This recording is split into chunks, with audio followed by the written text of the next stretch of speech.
Aaron here from Honda Pilot Overland. Today we're going to go over part 2 of my air intake mod.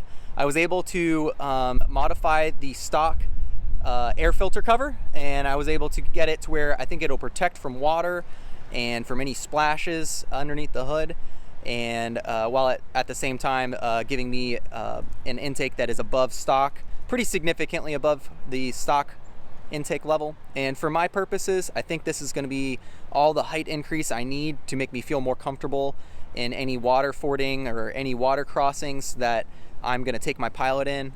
I'm not looking to, flood it and sink it. It's definitely not a boat, but with this mod, I think I'm going to feel a lot more comfortable when I'm going through some of the 10, 12, 16-inch water holes. So let me show you what I've done. This is what the mod looks like when it's all put back together. The stock air cover or air filter cover is put back on, and at first glance you can't really see too much different about it. I do have this dust cover from Spectre over my cone filter. It's just extra protection. Without that, it probably look a hair better, but I'm after performance, and the main increase I wanted to see here was just raising that air intake up. And I think that I've done it while protecting the air intake from any splash in water. So I'm going to take off the cover right now. To take off the cover, what I've found works best is a 5/16 socket. I don't know why none of my metric sockets fit on this, the bolts for this, but they don't.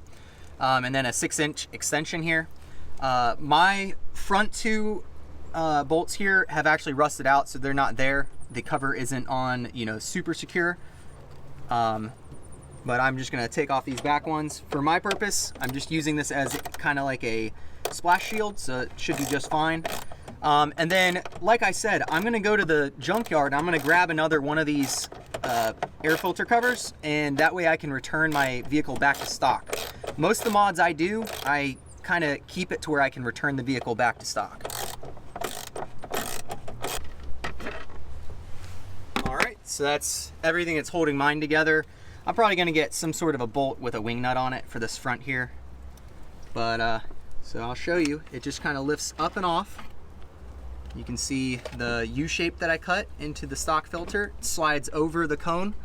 On the back side, where water hopefully can't splash to it as easily, I've drilled these 1/2-inch holes.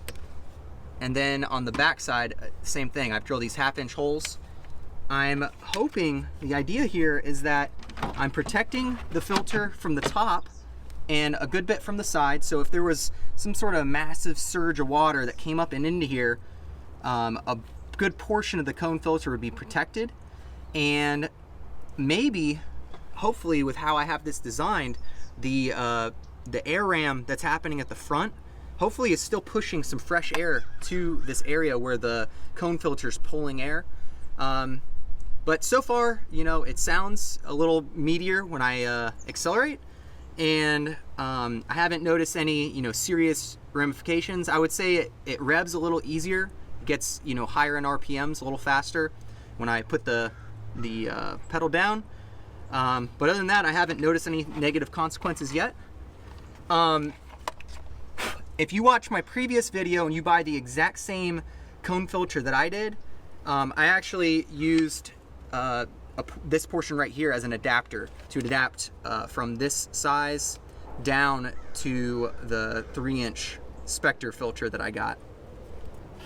I'm gonna put this case back on here, so you just kind of pull that part forward a bit and push it down. Slides right back on.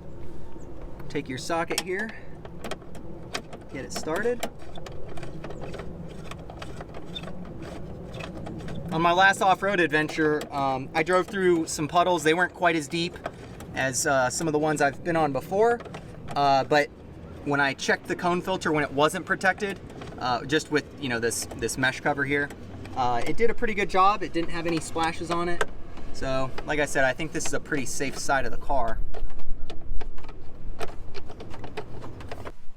So here you can see the stock air intake. You can clearly see that it's gotten mud in it before. That's pretty funny. And of course, modified air intake is right here. So that's kind of cool. You can kind of see it's definitely not 12 inches higher. I'd say it's,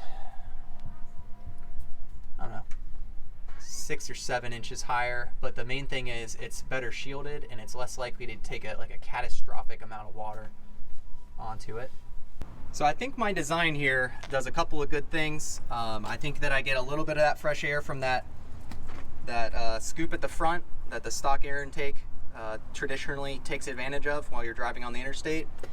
I think that if that stock air intake scoop gets covered in water, that this setup right here, you know, will draw air from the top here and will protect from splashes. I think that all in all, that it is better protected from water than it was before. And like I said, I'm not looking to take this thing into crazy deep water that's, you know, halfway up the doors. But if I deem a water crossing safe, this mod right here will help me ensure that I don't take in a catastrophic amount of water and hydrolock my motor. If you look back in my videos, and actually at the end of this video I'll link to it, there was a moment where I actually sucked in water in the stock air intake and it did stall out my car, and it was in the middle of the night. It was crazy. I think it was on one of my date nights with my wife, and I thought maybe our pilot was done, but luckily we made it out. The pilot's tank started right back up and got us out of that mud hole in the middle of the night. So stay tuned for another channel update coming later this week. I've got some really cool plans I want to share with you guys, and there's some big things coming for this channel. As always, thank you so much for your support. If you want to support us even further, consider subscribing to our Patreon, linked below. And at the very least, any kind of like or comment. I love hearing your guys' stories and opinions about my pilot. I really value any wisdom you guys have to share. And yeah, thanks for tuning in. Catch you guys next time.